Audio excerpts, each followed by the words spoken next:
most of the research we did around how people label around the world, most of it showed this use of traffic light labelling. So we obviously wanted to test that with our customers to see what the reaction is. But we also thought that there is already a level of understanding within the community based on the energy efficiency relative star rating system. So we wanted to also test that particular concept, because you can actually build on the existing intelligence that's there within the community instead of introducing something new. So those are on one side we've got the 4 systems that we tested, and on the other side we have information leaflets that we tested in terms of what level of information people wanted to see. Of course, imagine you're at the fish counter, you really don't want to hang around reading a 6-page document.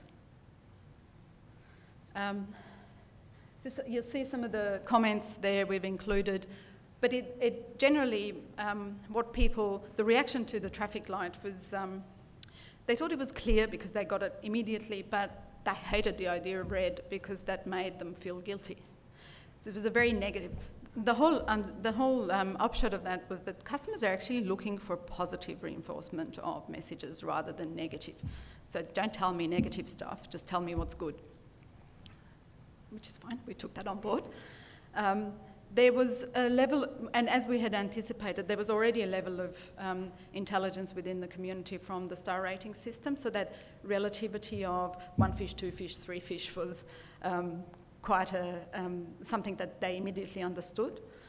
And in terms of, so one of the other things with the traffic light labelling was that those who had children at school confused that with the tuck shop food labelling, and they couldn't understand what fish is good for you, why would you say fish was red?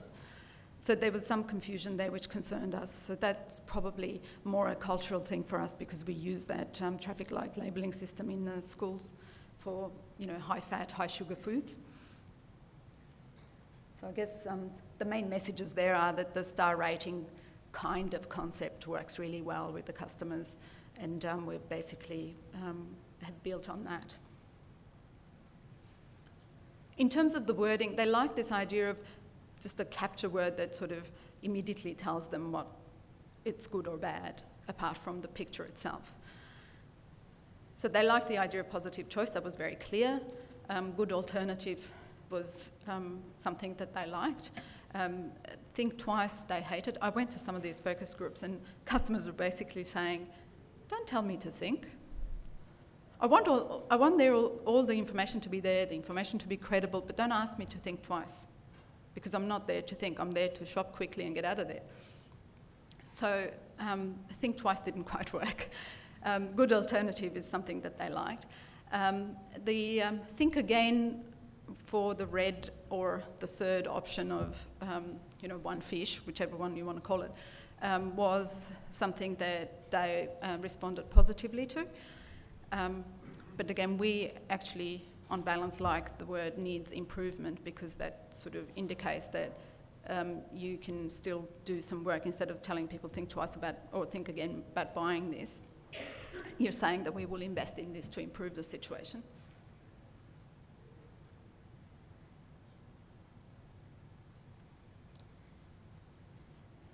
And of course, there were some responses, some comments there about how they thought that there was always a gap in the information. They were getting information from everything is overfished and overexploited, but they couldn't find the right information when they went to make their choices about fish. So this is an opportunity for the industry sector to make its credentials known, as well as for the retailer to tell the story to the consumers and connect the fisheries, who are a bit removed from the consumer, to the consumer. So that's the one that we are going to trial in our stores. So we took all of the feedback from customers and the different elements, and we've gone with the star rating type of concept because people understood that better.